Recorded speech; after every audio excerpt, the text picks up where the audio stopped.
My former classmates used to treat me like a freak just because I didn't watch and enjoy sports like them. Moreover, I never played with them during PTs.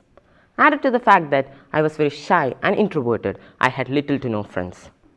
Just because I didn't like something that they did made me an alien. I could see in their facial expressions so clearly how they felt about me. Little did I know at the time that masculinity does not lie in our attitude towards sports. A boy should do this and not that. A boy should like this and hate that. Our society tries to ingrain such values or rules in us from our childhood.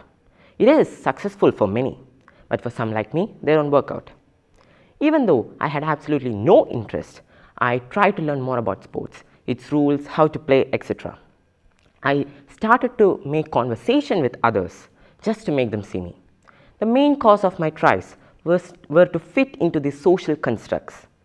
My former classmates associated certain things with masculinity and others with femininity.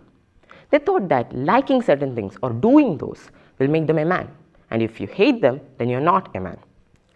When I was a kid, I remember hesitating from asking my parents for a doll just because that little kid thought that dolls are only for girls. I once remember one of my relatives complaining that I never go out of my house and explore like her son. I acted like it didn't affect me, but it did. Of course it would affect me. I was 10 at that time. My mannerisms are not exactly what our society calls manly. That silenced me for many years. I was afraid to talk the way I talk or walk the way I walk. I felt depressed and I didn't say a word. What helped me the most was the lockdown during the pandemic.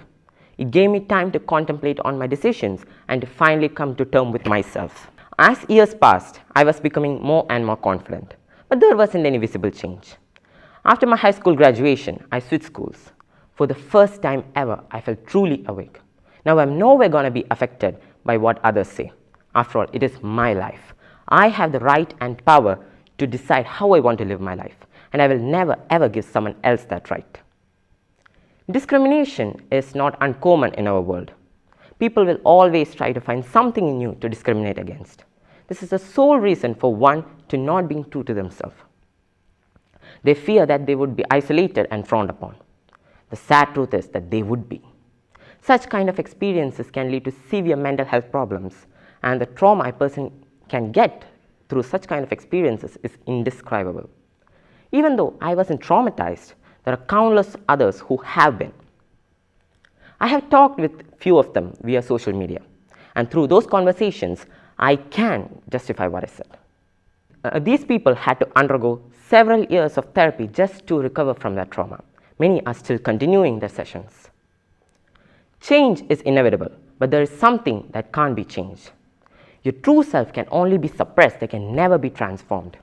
I tried to change, and I realized that it's impossible for me. No matter how hard we try, the truth can never be left unspoken. It is hard for me to come to that conclusion, but realizing that is one of the reasons why I'm happy today. It is human nature to oppress and ridicule what goes against the general trend. I might face such extreme situations in the future, but nothing in this world can shake my resolution to remain the way I am. Thousands of people will be against you in the long run. They may force you to stop expressing yourself. They may force you to become someone else. But always remember to be confident no matter how hard the situation. The chasm between people is prevalent in our society. Neglecting them would be the perfect and safe choice. Battling them will require a battalion. Moreover, it will take decades to finally end the suffering. To be yourself means to be happy, to be confident about yourself. Real success and happiness comes when you're authentically yourself. Trying hard to be someone else just to impress others can be physically and mentally exhausting. When you are yourself and you embrace your true personality, you can hardly go wrong while making decisions, and you will live life at your own pace. Moreover, when you are yourself, you will become the best version of yourself. There are thousands of hard things you will experience in your life, but expressing yourself is by far the hardest. It is a long journey, but I will continue my journey towards complete and true self-expression, and I hope you will too. Thank you.